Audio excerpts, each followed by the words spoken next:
সংগ্রামী সালাম, আসসালামু আলাইকুম ওয়া রাহমাতুল্লাহ।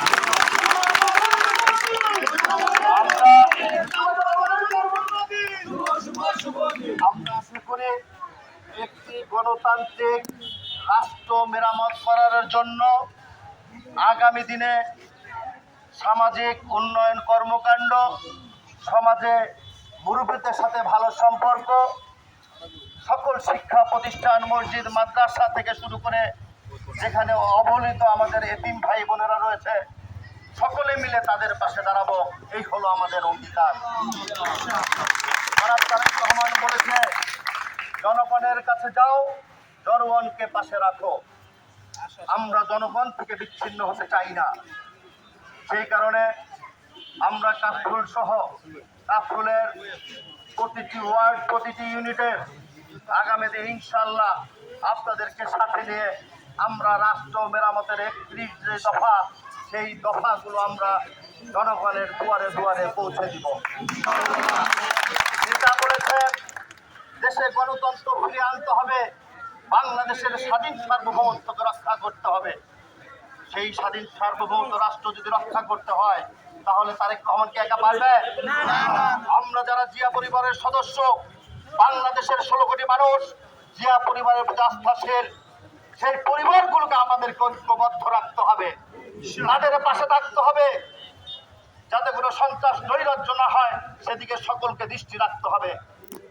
অনেক ত্যাগ, অনেক তিতিক্ষা, অনেক গুম, অনেক খুন, অনেক হামলা, অনেক মামলার পরে গত জুলাই আগস্টে আমরা সারা বাংলাদেশে আন্দোলন করেছি ছাত্রদের পাশে থেকে।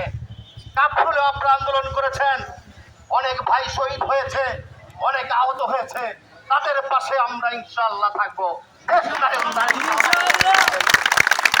যারা দীর্ঘ 16 বছর বিএনপির পতাকা তুলে রাজনীতি করে রাজপথে ছিল, যারা গুম খুনের শিকার হয়েছে, আন্দোলন সংগ্রামে আহত হয়েছে, বঙ্গুত্ব বরণ করেছে, আমরা দেশনায়ক তারেক রহমানের নেতৃত্বে আগামী দিনে তাদের পাশেই থাকবো ইনশাআল্লাহ।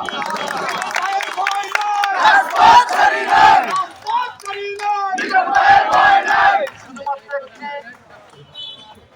কর্মসূচিকে উপলক্ষ করে বক্তব্যের মধ্যে আমরা সীমাবদ্ধ থাকতে চাই না। কথা কাজের সাথে মিল রেখে যথাসম্ভব যতটুকু চেষ্টা করা যায়, আমাদের শক্তি, আমাদের রক্তে যতটুকু শক্তি রয়েছে, আমরা প্রতিটি নেতা কর্মী যারা আংশিক এখানে উপস্থিত হয়েছে, আমরা সকলে মিলে কাফরুলবাসীর পক্ষে ইনশাআল্লাহ আগামী দিনে থাকবোই থাকবো। যে কোনো বাধা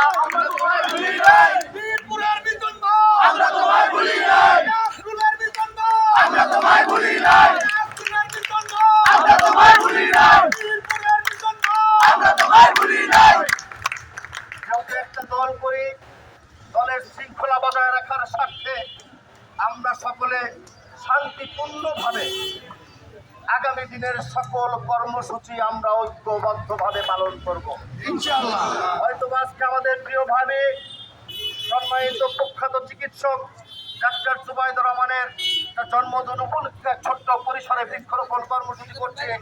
আগামী দিনগুলোতে আমরা সামাজিক ন্যায় বিচার, মানুষের ভোটের অধিকার, আগামী দিনে রাষ্ট্র মেরামতের যে 31 দফা, সেগুলিকে ঐক্যবদ্ধ করে পর্যায়ক্রমে আমরা কর্মসূচি পালন করব। আপনারা সে সকল কর্মসূচিতে সবাই ঐক্যবদ্ধ থাকবেন তো? ঐক্যবদ্ধ থাকবেন।